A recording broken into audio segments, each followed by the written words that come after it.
What is going on, guys? It is Wrestlelamia here, back with another video. Join us now as we look at this week's edition of SmackDown, as well as the wildest news stories and rumors you need to know, including the real reason why Becky Lynch left WWE, Ricochet's WWE deal expiring soon, did Paul Heyman hint at Jacob Fatu's debut, another women's championship coming to WWE's main roster, why Saraya's match was pulled on Dynamite, is Giulia getting the Lex Luger treatment, and much more. Be sure to subscribe and hit that notification bell for daily wrestling videos, and follow us on Facebook for exclusive lists. Also check out our new videos on Wrestlelamia XL.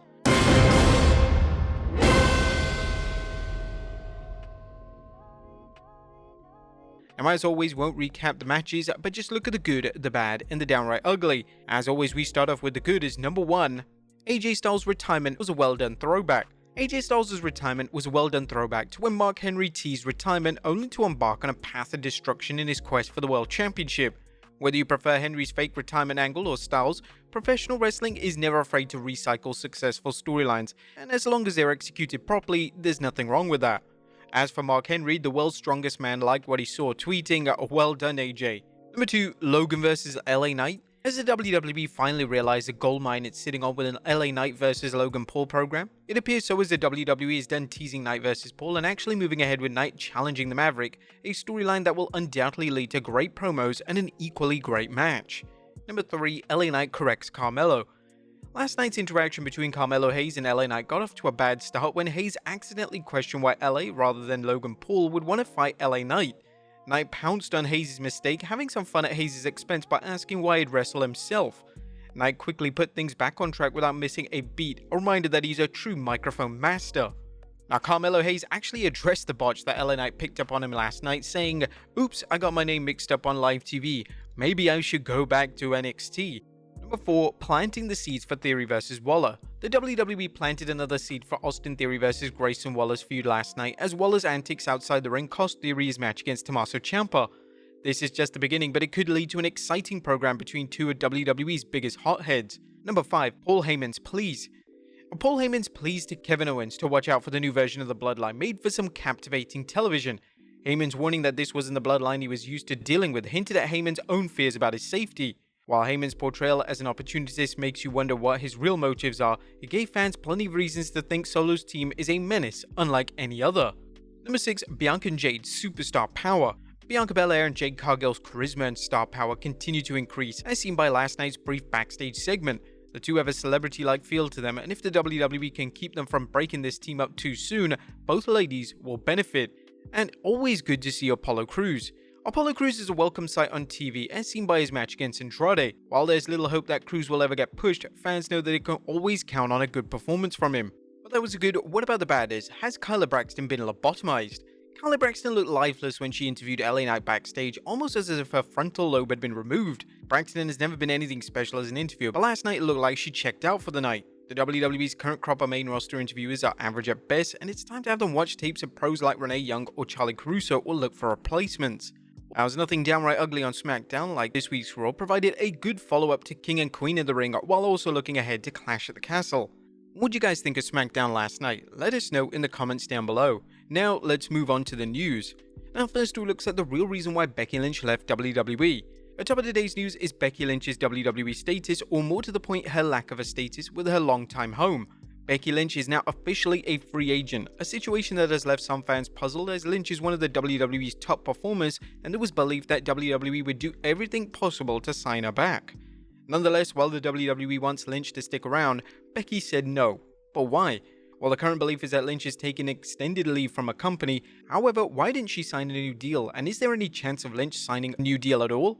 As we pointed out, Dave Meltzer explored this during a recent Wrestling Observer Radio. It's probably if he's not on the road Seth Rollins, it makes sense for her not to be on the road and they can be hurting for money where they need it right now.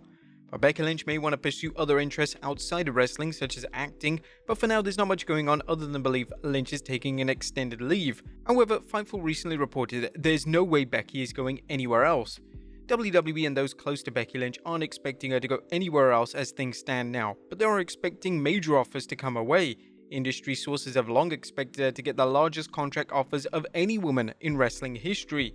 They also mentioned WWE seemed aware that Becky Lynch will look to take time off even before she won the world title, but felt it was a better approach for the story to have her win it.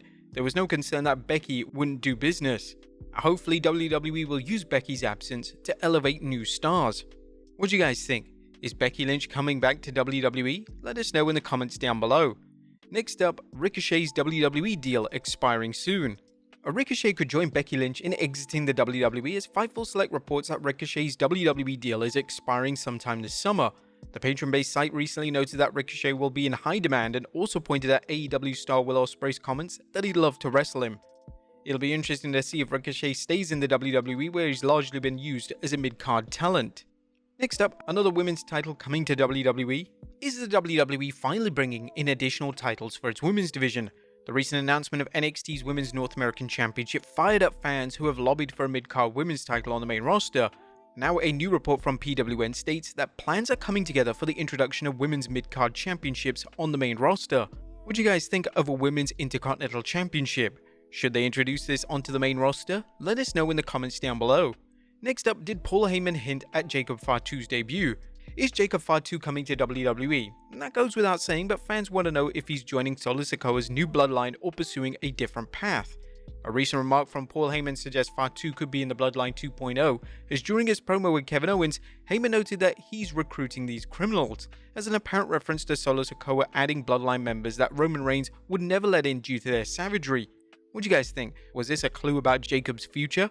Next up, Roxanne Perez's reaction was genuine. What was NXT Women's Champion Roxanne Perez's demand when she learned that WWE was bringing in a surprise opponent to face her at Battleground? Turns out Perez told WWE officials she didn't want to know who her mystery opponent would be until said wrestler, as we now know its current TNA Knockouts champion Jordynne Grace, came out to the ring. Fightful Select is reporting that WWE personnel wanted Perez to check things out backstage shortly before Grace's debut, but Perez insisted she'd be surprised along with the fans. Fightful added that Jordynne's appearance has apparently been in the planning stages for months, but it was only recently that it became a possibility. As reported earlier this week, this is just the beginning of a TNA and NXT relationship, so fans of both promotions will want to watch out for the next collaboration. Next up, two intriguing sightings at Sukeban wrestling event. Reports are coming in from PW Insider that WWE President Nick Khan and IWGP Heavyweight Champion Jon Moxley were spotted at the recent Sukeban wrestling event in Los Angeles. Neither man was spotted together, but their appearances are intriguing because this is another instance of Khan checking out an independent wrestling show, which some fans believe could lead to a talent exchange, much as WWE did with Bloodsport. As for Moxley, his wife Renee Paquette was calling the matches, so it's possible he was just there to support her. Next up, why Saraya's Dynamite match was pulled. Is there something going on behind the scenes between Saraya and AEW? Recently reported that some fans believe that Saraya's recent social media post suggests she's unhappy with how she's being booked in AEW. Now the news that AEW shelved the Saraya match booked for Dynamite has only increased the speculation about what's happening behind the scenes. However, Sean Ross Sapp of Fightful Select is reporting that this appears to be nothing more than a miscommunication. There was a miscommunication this week that seemed to have been rectified. I know she voiced her concerns. They explained their side of things. It's something that they're going to monitor. I don't think the match was supposed to happen this week, despite it getting through the Control Center show. I think it was supposed to be next week, and there was a miscommunication, then heads started to roll.